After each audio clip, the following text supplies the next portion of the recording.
আমরা জানি না কতটুকু সফল হতে পেরেছি। ব্যর্থতার দায়ভার সম্পূর্ণ আমাদের, আর সফলতা যদি কিছু থেকে থাকে সম্পূর্ণ আপনাদের। বিষয়গুলো আরো একটু বেশি যদি ইনক্লুড করা যেত আমাদের ভালো হতো। ম্যাক্সিমাম ঢাকার ভয়েস ইন্টারনেট। বাজেট কোনো প্রতিষ্ঠানের আয় ব্যয়ের খতিয়ান নয়, এর মধ্যে দিয়ে প্রতিষ্ঠানের উন্নয়ন ভাবনা প্রতিফলিত হয়। 2025-26 অর্থ বছরের বাজেট, প্রস্তাবিত বাজেট ও সেইভাবে প্রস্তুত করা হয়েছে। একই সঙ্গে 2024-25 অর্থ বছরের সংশোধিত বাজেটও প্রস্তুত করা হয়েছে। বর্তমান বছরের প্রস্তাবিত বাজেট ও বিগত বছরের সংশোধিত বাজেট ইতোমধ্যে আপনাদের কাছে পৌঁছে দেওয়া হয়েছে। আমি এখন তার কিছু উল্লেখযোগ্য দিক আপনাদের সামনে তুলে ধরতে চাই।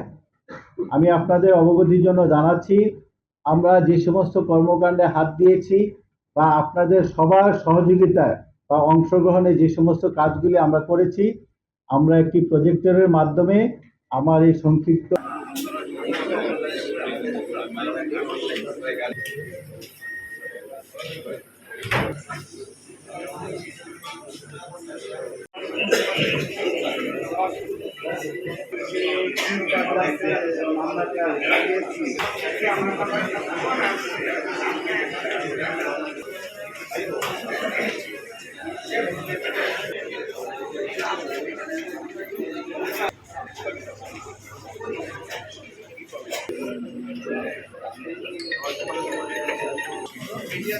মিডিয়া কাজ করবে।